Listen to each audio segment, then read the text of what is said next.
My name is Frances Holbrook. I am 32 years old. Last Tuesday my 8-year-old daughter came home from my sister-in-law's house wearing a pink bucket hat she had never owned. She held the brim with both hands all the way up the walk. She would not look at me. I crouched down and smiled because mothers smile first when they are scared. Cute hat, baby. Where did you get it? Nothing. Lily, take off the hat for me. She shook her head once. So I lifted it myself. Her hair was gone. 14 inches of thick spiraling auburn curls gone. Hacked off in ragged clumps. One side cut close to the scalp. The other left jagged like whoever did it got impatient halfway through. And above her right ear there was a cut. About 2 inches long. Dried blood crusted along the edge and down to her earlobe. Then I saw the plastic grocery bag. Inside it was her braid wrapped in tissue like a keepsake. Like a prize. Like someone had decided the most beautiful thing about my daughter was theirs to remove. Lily looked at the floor and said the sentence that split my life clean in half. Auntie said my hair was not fair to Chloe and made me wear this all day. What I did over the next 72 hours cost me my in-laws. Nearly cost me my marriage. Blew apart the only extended family my daughter had ever known. And if I had to do it all again, I would do it faster. If you have ever been told to keep the peace while your child paid the price, stay with me. And if you believe protecting a child is never an overreaction, then like this video, subscribe, and tell me in the comments the exact moment you knew this was never about hair. Because the deeper I dug, the worse it got. And what I found before Chloe's birthday party changed everything. I should back up. I entered the foster system when I was 6 years old. My parents died in a highway pileup outside Akron on a Tuesday in January. Black ice. 3 cars. By Friday, I was in my first foster home. Then a second. Then a third. Nobody was cruel. Nobody stayed. That kind of childhood teaches you strange math. You learn to be grateful for scraps because scraps feel safer than asking for more. You learn that a seat at the table counts even if it is at the far end. You learn that belonging and being tolerated can look almost identical if you want them badly enough. By 17, I had a GED, a duffel bag, and a plan so simple it kept me alive. Build stability one brick at a time, and never hand anyone the power to take it away. I worked nights at a gas station. Studied days. Graduated from nursing school at 22 with $41,000 in student loans, and a spine made out of caffeine and stubbornness. I got hired in pediatrics at a community hospital, and turned out to be good at it. Children do not care where you came from. They care if your hands are steady. They care if you tell them the truth without scaring them. They care if you stay. I stayed. I met Daniel Holbrook in the emergency room, when he brought his sister Megan in for a sprained wrist. He was 25 and handsome in an unpolished way. Tall. Kind eyes. Embarrassed about where he had parked. He asked me out in the hallway while Megan was in X-ray. I said yes before he finished the question. We married when I was 23. By then I had saved $42,000. Every dollar tracked. Every dollar earned the hard way. I used it as the down payment on a small house on Ridgewood Lane. My name on the paperwork. My money in the foundation. Our home. Lily came a year later. She was all copper curls and pale skin, and wide solemn eyes when she was tired. Red hair from somewhere deep in some family tree, I would never fully know. It curled harder in humidity and loosened after baths and turned gold in direct sunlight. People stared. Strangers commented.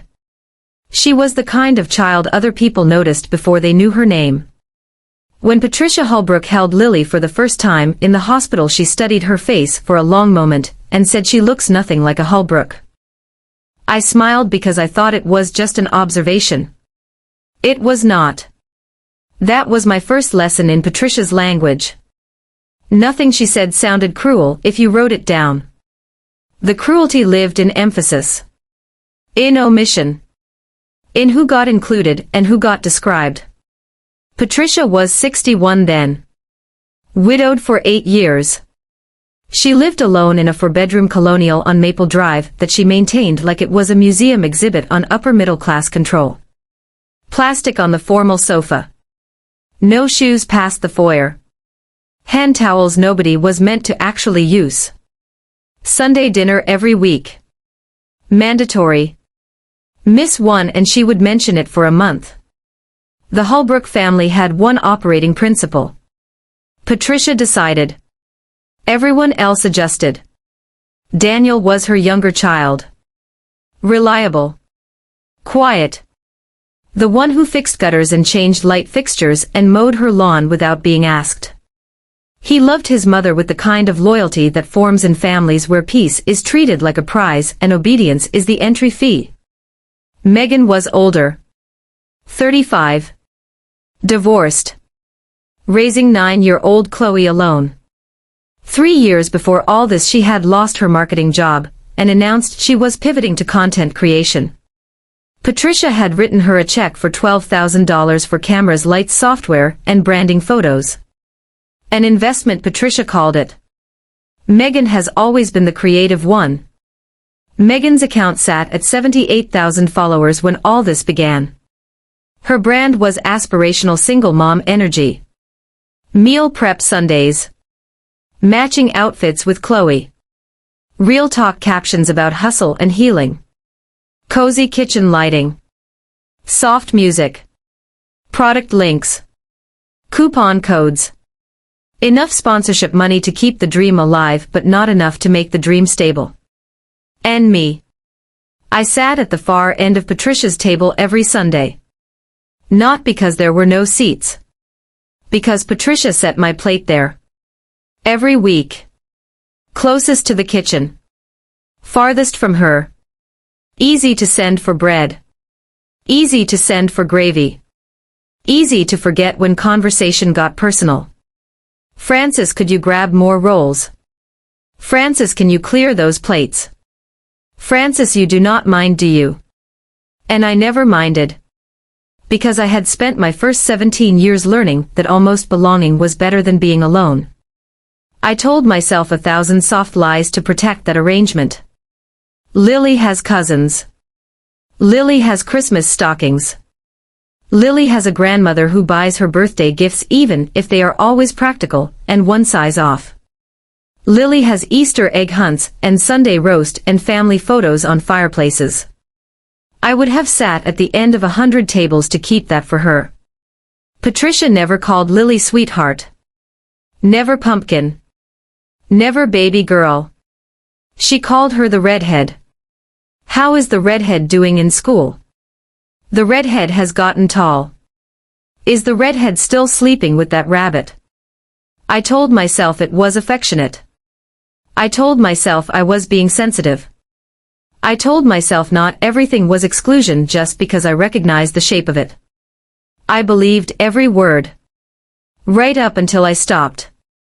To understand why what happened, you need to understand what Megan's account had become by the time she invited Lily over for cousin spa day. It was not a hobby. It was an identity trying not to die. 3 months before the haircut, her engagement had dropped 40%. A juice sponsor walked away. A children's boutique stopped answering her emails. The algorithm that had once rewarded her for existing with ring lights and captions had started looking somewhere else. So Megan pivoted. She started a series called Cousin Glow Up. Lily and Chloe doing face masks. Picking outfits. Brushing each other's hair. Little makeover moments. Sweet. Harmless. Family friendly. Easy to package. The first video tripled her normal views. Then the comments started. The red-headed girl is stunning. That curl pattern is unreal. More of the other cousin, please. Chloe is cute, but the redhead has camera magic. I watched Megan delete those comments in real time, while sitting on Patricia's couch during Sunday dinner. Swipe. Delete. Swipe. Delete. Her smile would stay on, but her jaw got tight. Because every compliment Lily got sounded to Megan like a subtraction from Chloe. Then the framing changed. Lily appeared from the neck down. Lily wore hats. Lily stood in the background. The camera angles shifted so the copper curls that people kept commenting on stopped filling the frame.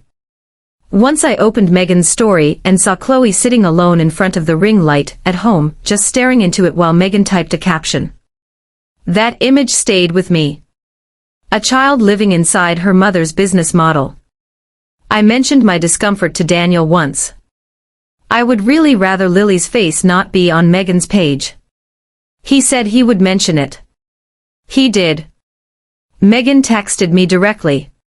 It is family content, Francis. Relax. 30 minutes later Patricia called. Megan is hurt you do not support her business.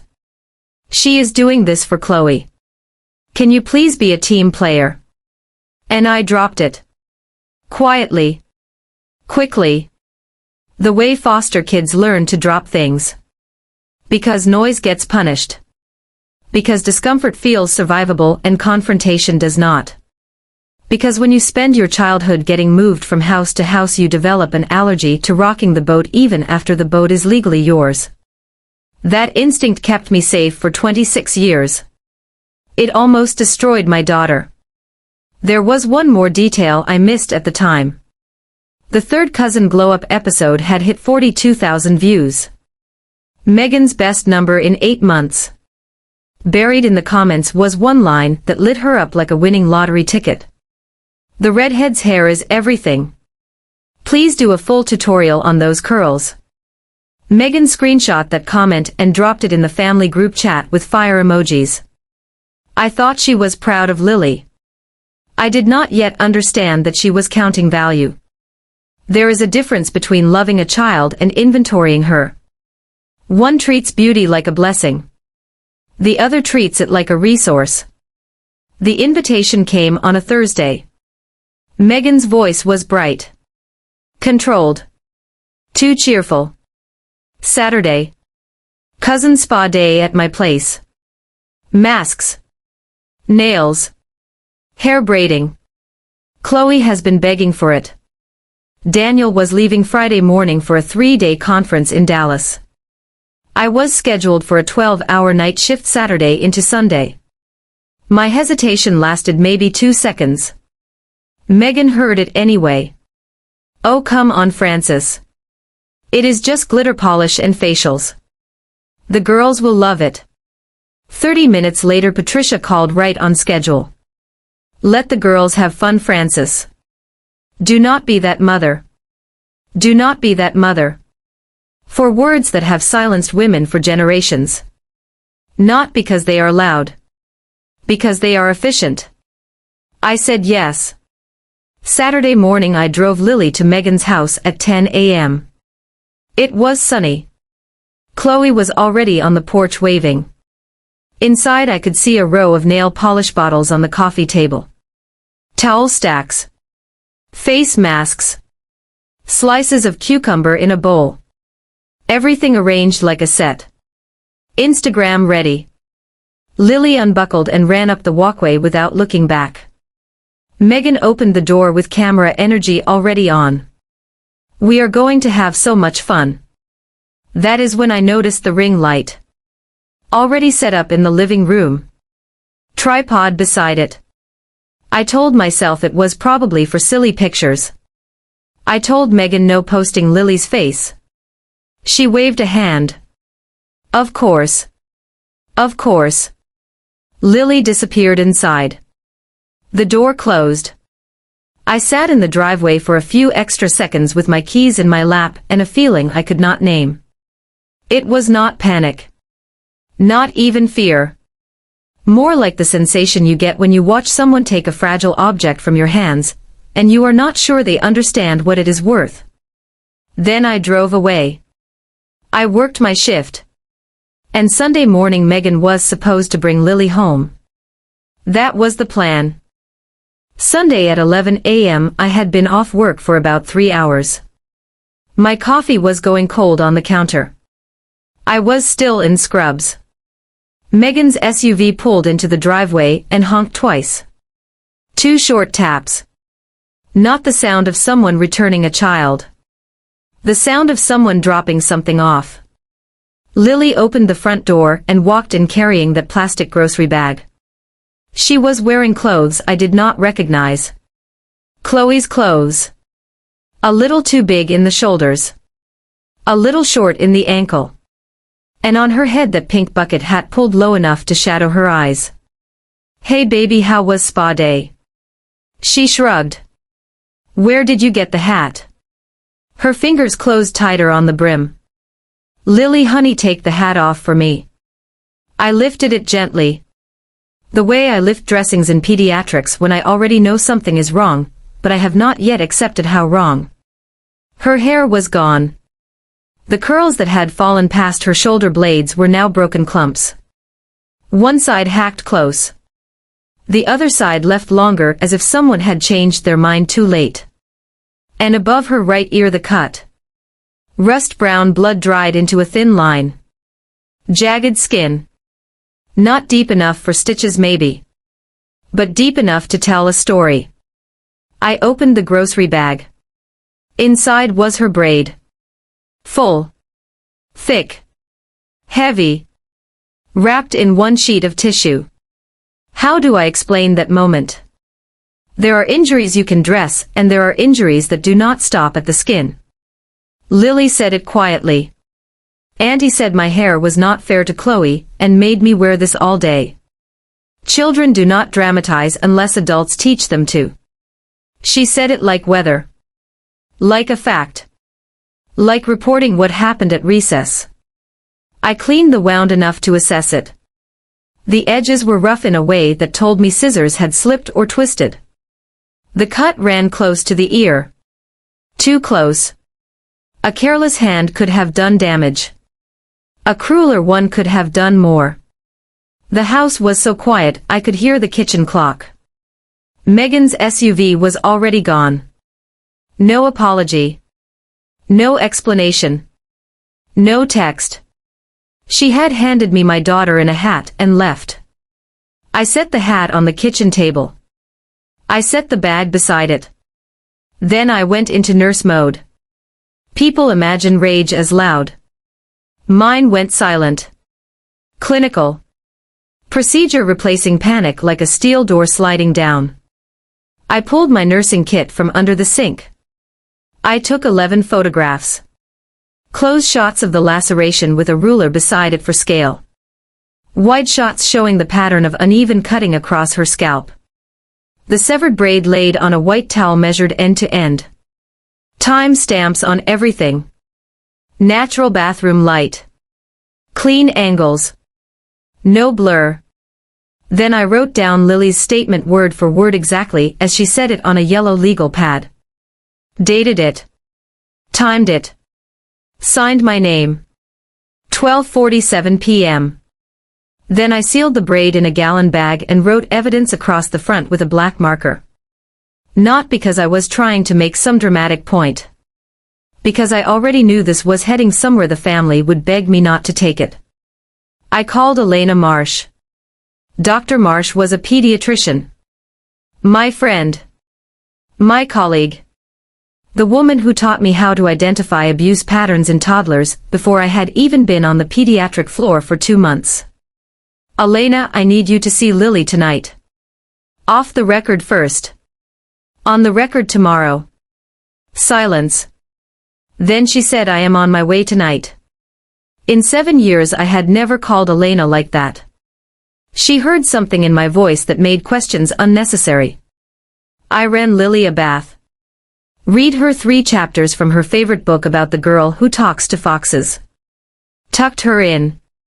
Just before sleep pulled her under. She whispered, Mommy, am I in trouble? No, baby. You are the only person in this story who did nothing wrong.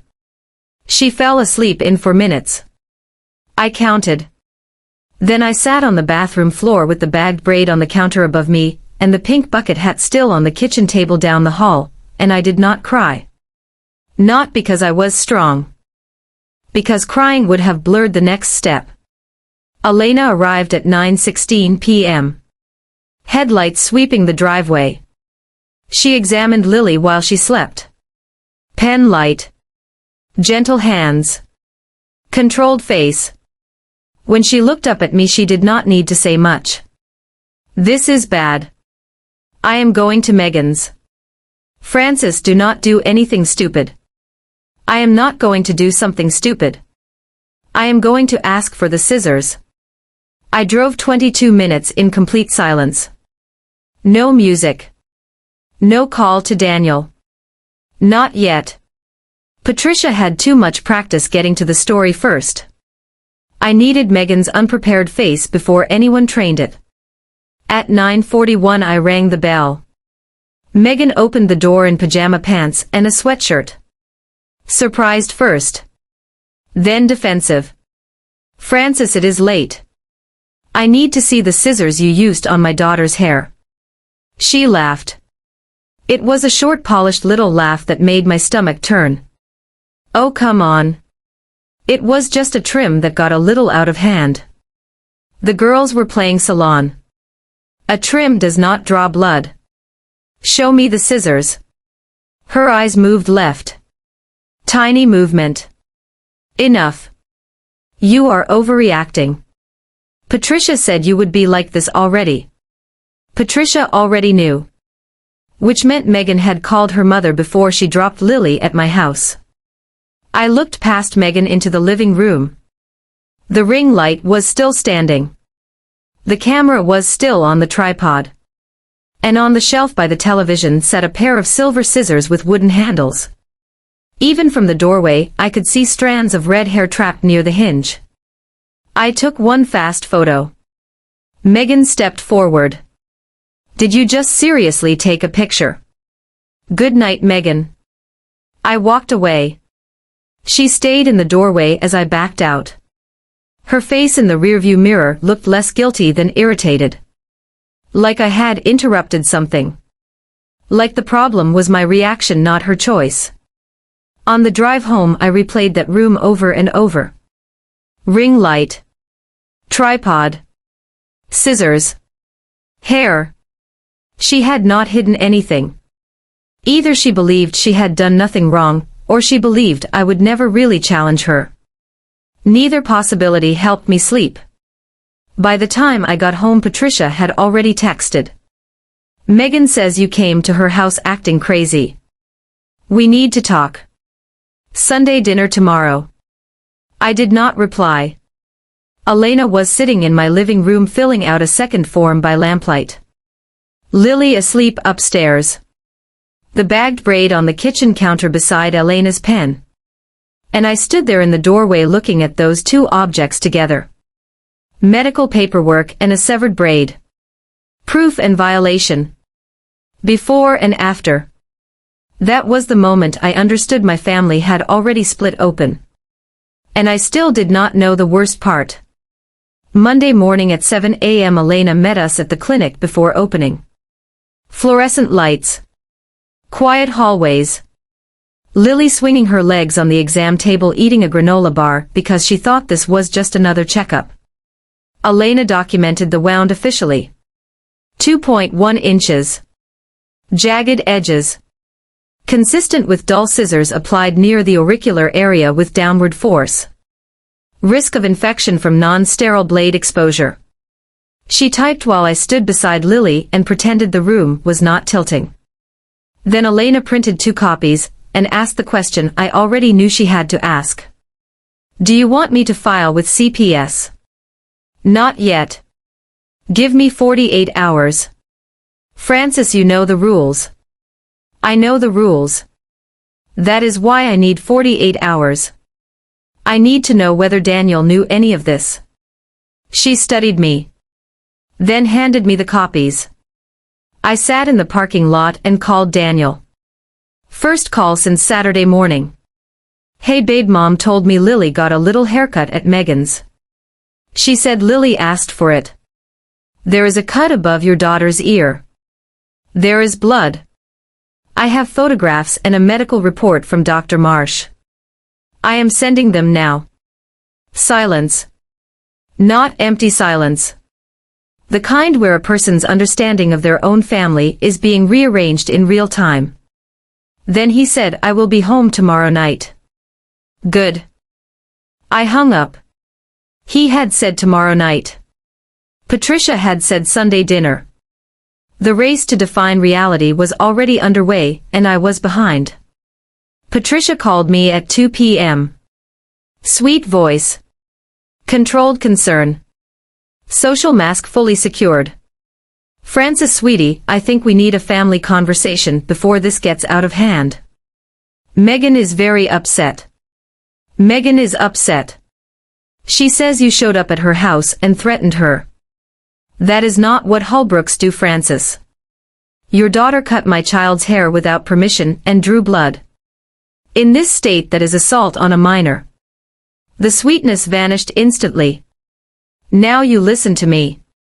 Lily told Megan she wanted a haircut. Megan went too far.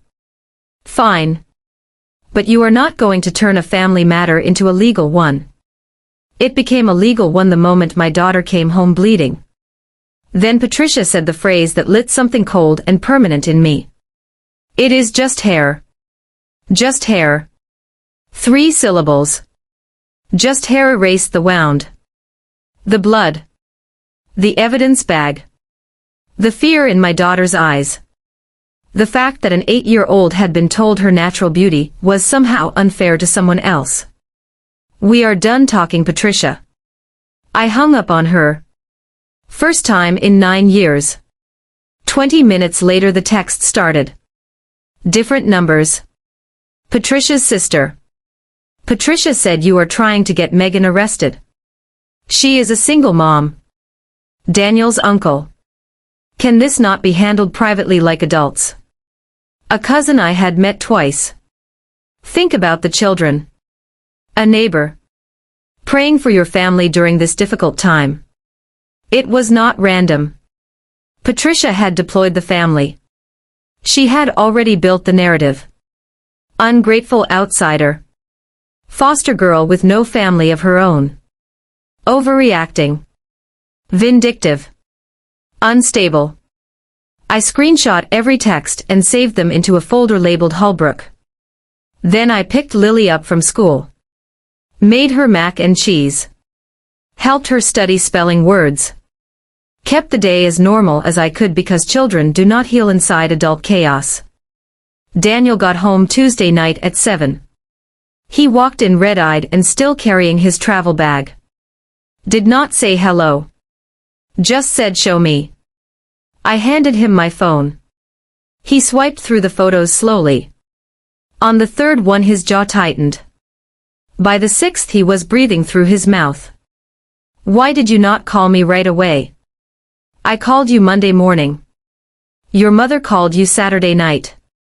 He set the phone down. He understood. Patricia had reached him first. Softened it. Shrunk it. Turned a wound into a haircut. Turned intent into accident. Turned blood into inconvenience. Look, Megan made a terrible mistake, but can we handle this within the family? I looked at him for a long moment. If a stranger at a park did this to Lily, what would you do? That is different. How?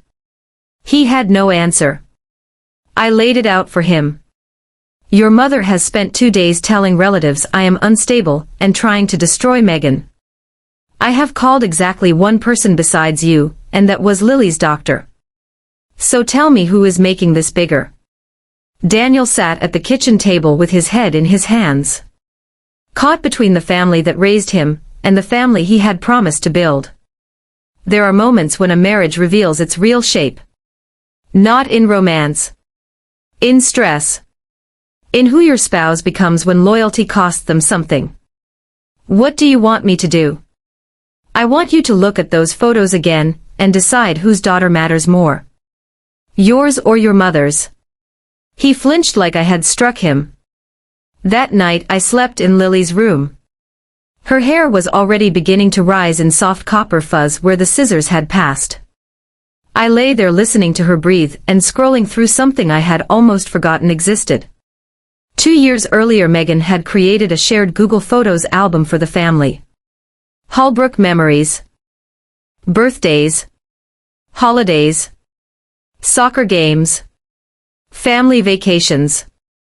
She had asked everyone to add pictures for the girls to look back on one day. I had shared access because back then I still thought archives were love.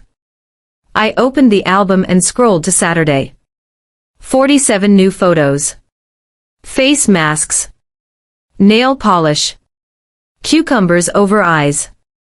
The girls laughing. Normal. Then photo 38. Lily sitting in a dining chair in front of the ring light. Megan behind her. Silver scissors in hand. Smiling at the camera. My stomach dropped. Photo 39. The scissors mid-cut. Megan pulling the braid taut. Still smiling. Photo 40. Lily's face. Not crying. Not smiling. Just still. The way children get still when an adult tells them to hold still, and they do not yet understand they should not have to. Then there were 6 deleted images. Deleted from the album but not fully gone. The thumbnails remained. Blurry. Small. Enough. In one thumbnail Lily's hand was up against her ear. A dark smear on her fingers. Blood. The pink bucket hat was already on her head. Megan had photographed the aftermath. She had documented it. She had staged the chair. Positioned the light. Brought the scissors. Kept Chloe in the room. This was not a spa day that got out of hand. This was a content shoot where the subject bled. I screenshot every thumbnail. Saved time stamps. Upload times. Deletion times. My hands had started to shake by then, but I was too deep in to stop. And that is when I remembered the shared drive. Years before Megan had given me access to a Google Drive folder, so I could review a Thanksgiving montage she was making. She had never removed me. The folder was still there. Content drafts. Inside were dozens of video files labeled by date and campaign. And near the top one file. Cousin Glow-Up episode for Final Cut. Dated Saturday. 4:47 p.m. I pressed play. The video opened exactly the way I feared and somehow worse than I expected. Music. Text overlay. 2 girls in face masks laughing for the camera. Then Megan's voice. Okay girls. Time for the big makeover. Cut. Lily in the chair. Ring light on. Megan brushing out those curls slowly. Letting the camera drink them in. Voice over warm and polished. Lily has this incredible hair right. But today we are giving both girls a fresh summer look. The scissors came into frame. Silver blades. Wooden handles. Megan gathered the braid in one hand. Smiled at the lens. And cut. Then cut again. Then again. The braid came free in one heavy length. Megan held it up to the camera like a ribbon she had just won at a fair. Lily stayed still. Not because she liked it. Because she trusted the grown-up standing behind her. At 2 minutes 14 seconds the scissors slipped and clipped the top of Lily's ear. Lily yelped. A sharp startled sound. Tiny. Human. Real. Megan's hand jerked. Then her voice went flat. Oh whoops. That is just a little nick, sweetie. The video cut to black for seconds later. That file had been exported. Rendered. Ready to upload. The only reason it had not been posted was the blood. I downloaded it immediately. Saved it to cloud storage. Backed it up to a thumb drive. Then watched it a second time. The second viewing made it worse. I noticed the rehearsal. Megan had recorded the intro twice. I noticed Chloe on the couch hugging a throw pillow and not moving. I noticed the ring light reflected in Lily's eyes. I noticed my daughter trying so hard to be good. And suddenly the haircut was no longer the crime that kept me upright. The real crime was trust. An 8-year-old had trusted the adults in that room. They used that trust to turn her into content. I closed the laptop at 1:22 a.m. and did not sleep. If you are listening to this and thinking you would have driven back to that house and kicked the door, and I understand. I really do. But I have worked in pediatrics long enough to know that rage can destroy the very evidence justice needs. Stories shift. Files disappear. Families coordinate. Witnesses forget. So I waited. And Wednesday Patricia summoned a family meeting. 7 p.m. Her house. Everyone needs to be there. Daniel thought we should go. Maybe hear them out. Maybe let Megan apologize. I agreed. But I brought my phone with every photo, every screenshot, every time stamp loaded and ready. Not to use. Not yet. Just to know I had reality in my pocket if they tried to edit it in front of me. Patricia's living room was staged like a hearing. Coffee on the sideboard. Lemon cake. Megan's favorite. Uncle Ron and Aunt Deborah on the love seat. Megan on the couch with tissue in hand and eyes already wet. Patricia opened. We are all family here. Francis, I know you are upset, but Megan is devastated. She has not slept in 3 days. Right on cue, Megan started to cry. I was just trying to bond with Lily. She said she wanted a new hairstyle, and I went too far. I am so sorry. Delicate tears. Careful tears. Television tears. Uncle Ron leaned forward. There you go. She apologized. Let us move forward. I looked at Megan. Did Lily ask you to set up a ring light and film it? The room changed. Not dramatically. Just enough. Megan froze. Did Lily ask you to title the file Cousin Glow Up Episode 4 and export it for Instagram? How did you? You shared your drive with me 2 years ago. The video is still there. Dated Saturday at 4:47 p.m. Uncle Ron went still. Aunt Deborah looked at Patricia. Patricia looked at me with something I had never seen clearly before. Calculation. That does not matter. What matters is an 8-year-old has a scalp laceration, and the woman who caused it filmed the whole thing for social media. I pulled the pink bucket hat from my bag and set it on the coffee table. She sent my daughter home wearing this to hide what she did. Nobody touched the hat. It sat there between the coffee cups like something contaminated. Uncle Ron cleared his throat. Now Francis, I am sure Megan did not mean. Have you seen the video, Ron? What video? And there it was. The reveal. Patricia had not told them. She had carefully managed every detail. The family had been asked to defend a haircut. Not a monetized video shoot that injured a child.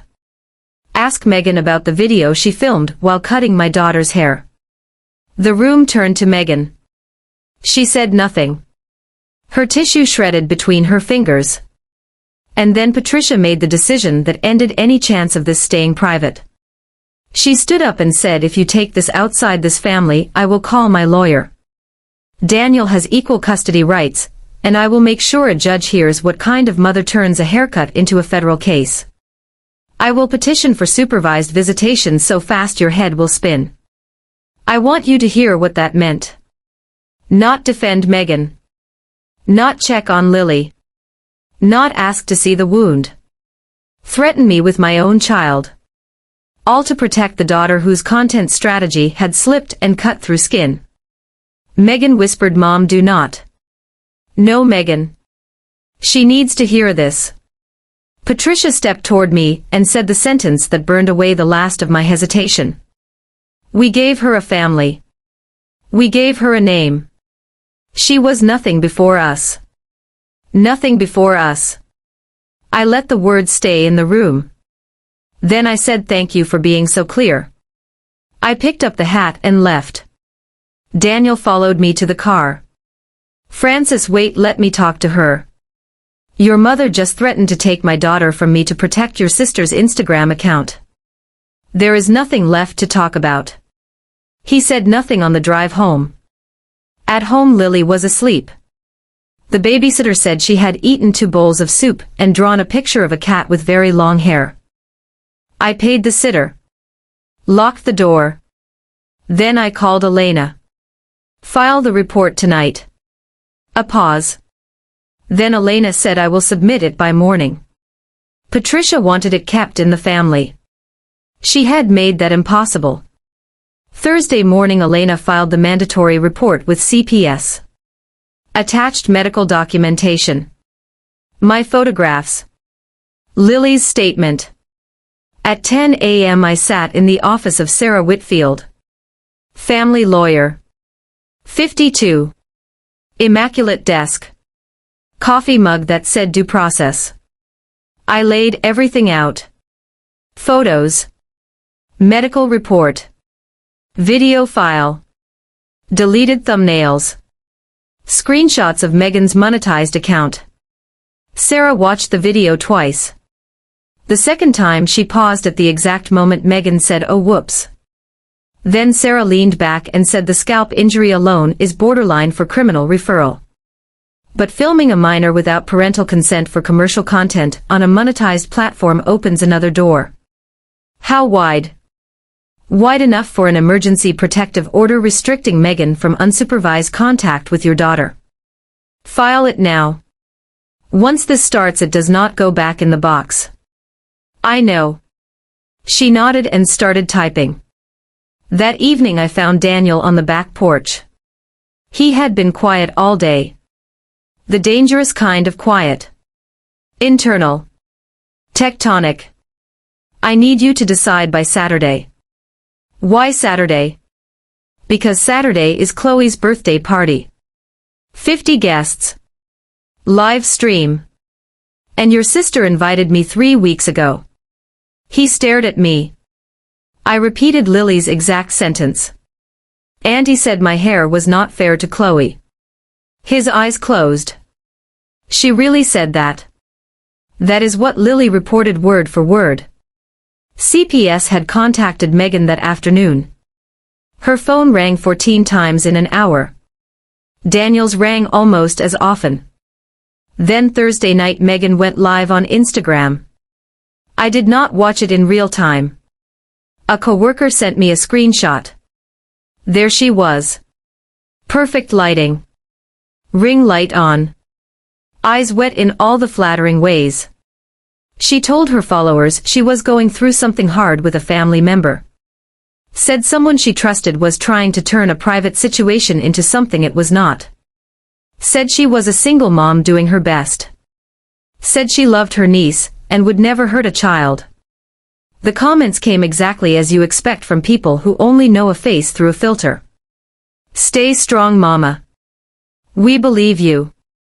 You are such a good mom. Haters will hate. By Friday morning I had 4 direct messages from people around town. 1 school mom. 1 woman I had met once at Christmas. 1 acquaintance from pickup. 1 stranger with too much confidence. All variations of the same message. This seems extreme. I replied to none of them. Because here is what I learned that week. The first person to speak controls the rumor. The last person with evidence controls the truth. I sent the screenshots of Megan's live to Sarah with 1 line. She is using her commercial platform to shape an open case. Sarah replied, save everything. This helps. And still I kept thinking the worst was behind me. It was not. Friday morning Lily's teacher Mrs. Porter pulled me aside after drop-off. Mrs. Holbrook, can I speak with you privately? We stepped into the empty classroom. Lily told the class about her haircut yesterday. She showed them her ear. She said her aunt did it. I filed a report with administration. I wanted you to know. Thank you.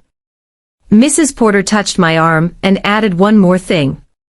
She also said my mom took pictures so nobody forgets what happened. I made it to the car before my hands started shaking. Not because I had forgotten why I took those pictures. Because Lily had understood. My daughter did not think I was photographing her injury to make it worse. She thought I was protecting the truth. That trust nearly broke me. At the hospital, 2 co-workers approached me in the break room. Elena told us enough. What do you need? 2 things. Witnesses who can confirm Lily's injury if it comes to that, and someone to watch her on Saturday afternoon. Both volunteered before I finished the sentence. At 4 p.m. an unknown number called. Francis, this is Janet Pruitt. I live next door to Patricia. I knew Janet vaguely. Church friend. Widow. 4 grown children. Kind eyes. Patricia has been telling everyone in the neighborhood you are mentally unstable and trying to ruin Megan's life. I do not buy it. And I will be at the party tomorrow. Janet, when you are there I may ask you to look at something.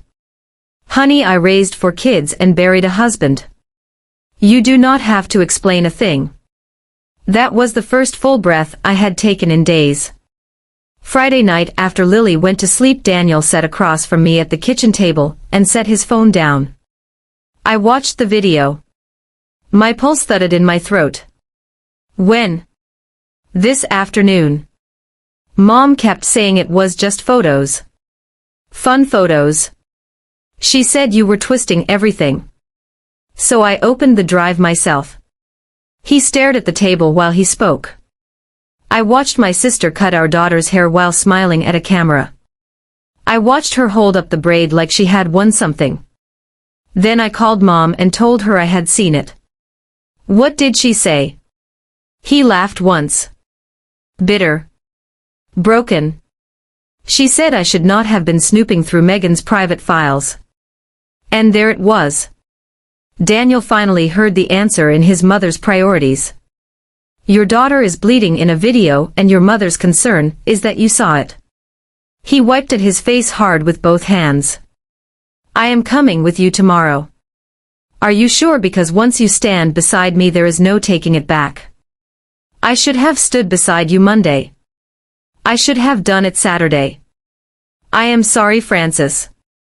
He put his hand on the table, palm up. I did not take it. Not yet. But I did not move away. Some things rebuild 1 inch at a time. The same way hair does. Saturday morning I dressed like I was going to a parent-teacher conference. Blue blouse. Dark jeans. No jewelry. No performance. Then I printed everything. 3 copies of Elena's report. 3 sets of screenshots. The drive file title with time stamp. The deleted thumbnails. The capture of Megan's pity live. Each set in a clear sleeve. All of it inside a manila folder. On top I placed the CPS case number, redacted but visible enough to establish that this was not a threat. It was already a file. Lily was going to stay with my coworker Dara. I packed books. Swimsuit. Stuffed rabbit. Snacks. As I zipped the bag she asked the question I had feared she would eventually ask. Is Auntie Megan going to be mad at me? I knelt in front of her. Nobody gets to be mad at you for having your own hair. Nobody ever. She nodded solemnly. Then asked if Dara would make waffles. I told her yes. She waved from the back seat when Dara picked her up at 11. Daniel was already in the car, engine running, when I came back inside. The folder sat on my lap for the entire drive. So light for something that carried so much weight. 18 minutes later we pulled up to Patricia's house. The backyard looked like a catalog page. Pink and purple balloons on every fence post. Banner across the porch. Giant 3-tier cake at the center of a white draped table. Streamers. Gift table. Children running near the swing set. Mothers with wine in plastic cups. Fathers near the grill. And there near the cake table was the ring light. Already up. Megan's phone mounted on a tripod. Red recording light blinking.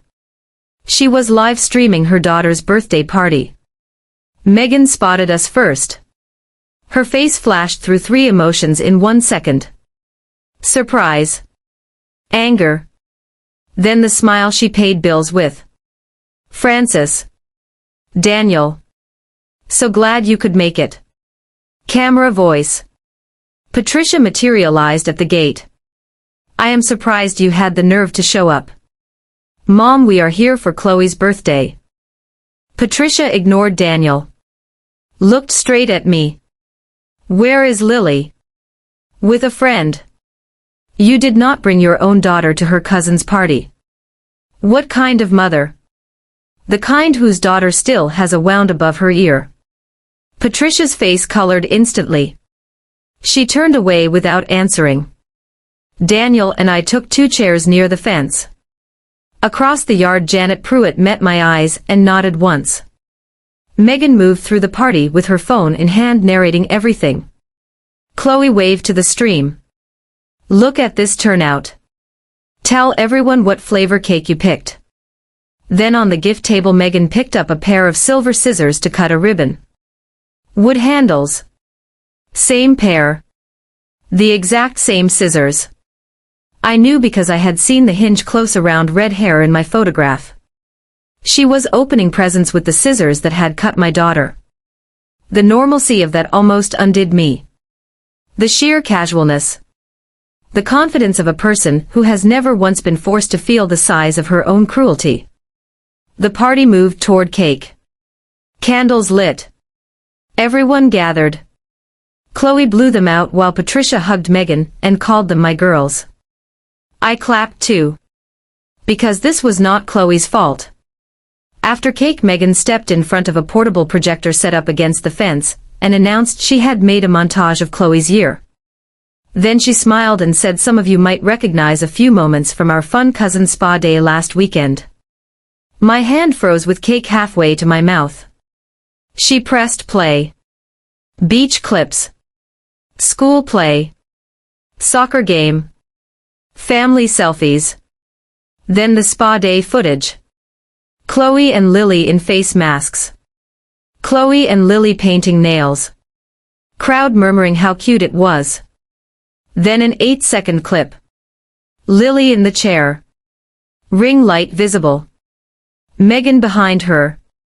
Fingers already in Lily's curls. Scissors just entering the edge of the frame.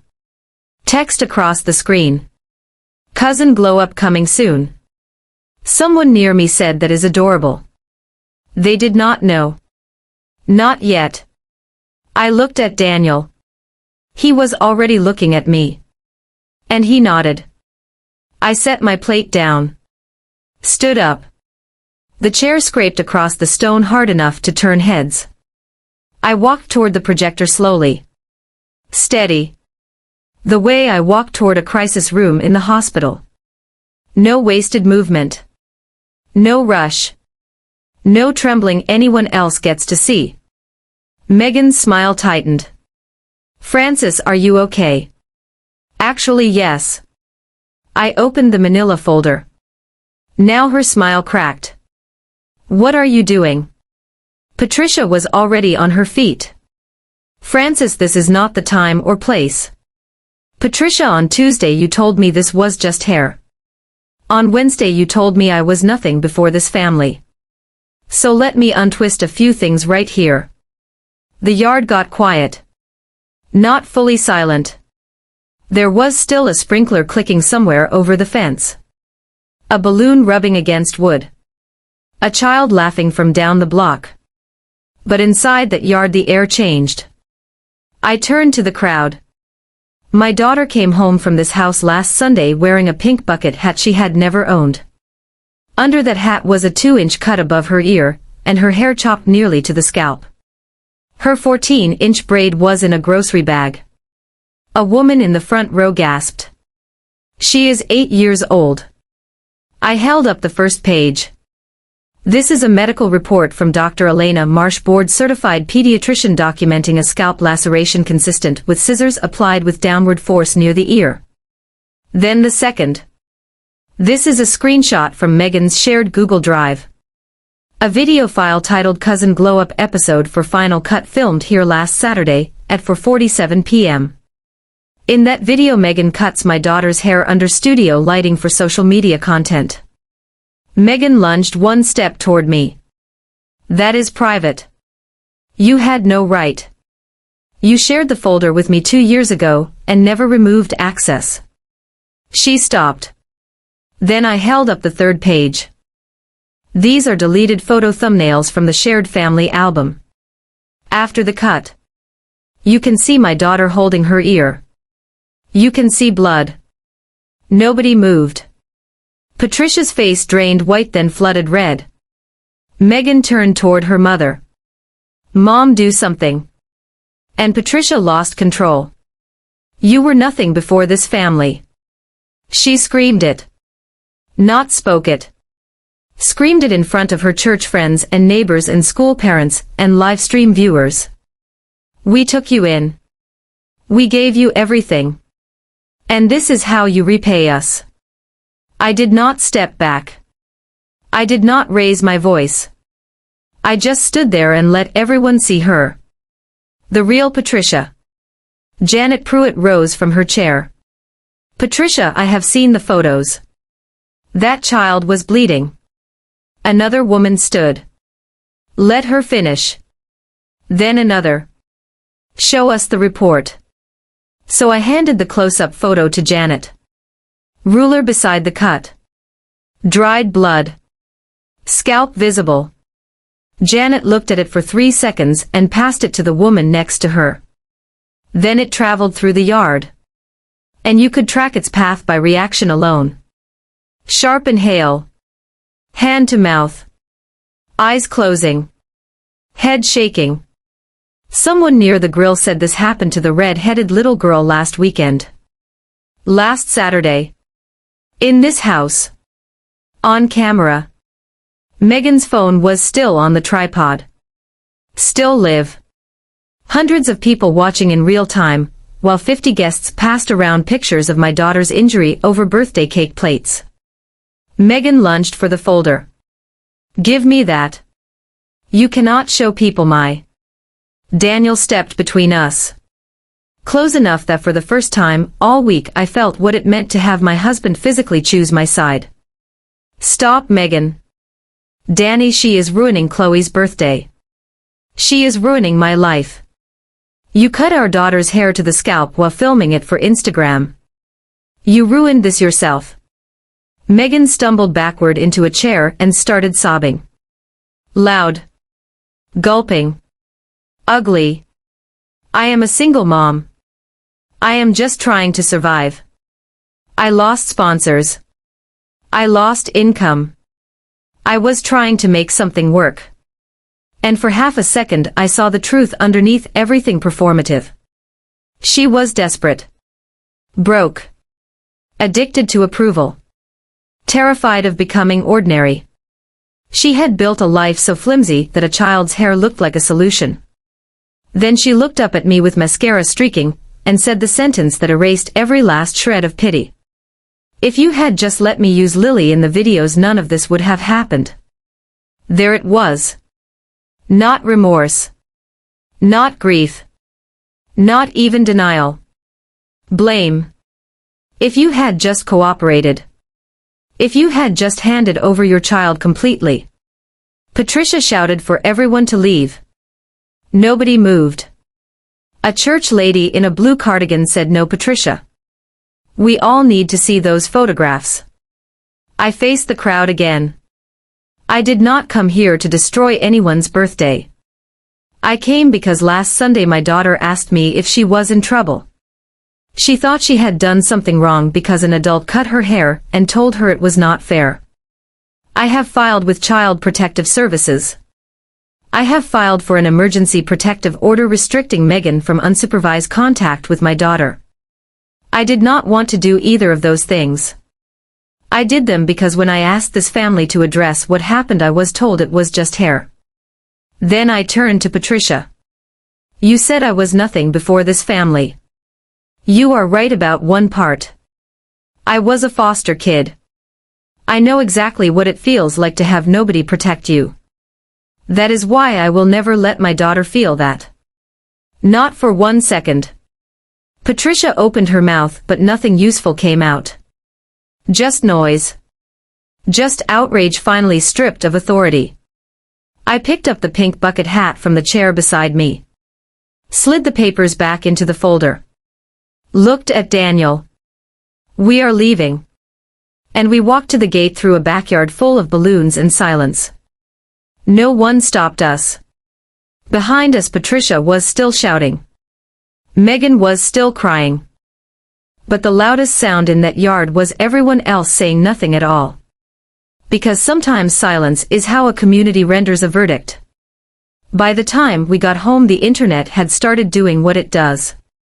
Megan's accidental live stream had peaked in the mid-hundreds. Clips spread through local Facebook groups before midnight. Parents talked. Neighbors talked. Church members talked. Not because I posted anything. I did not. Not because Daniel did. He did not either. But because when you watch a woman scream, you were nothing at the mother holding medical evidence of a child's injury people remember. By midnight, Megan's follower count had dropped hard.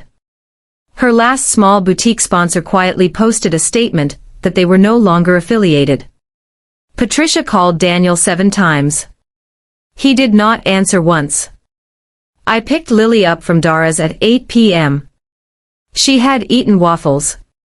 Watched a movie about a surfing dog. Fallen asleep with syrup on her sleeve.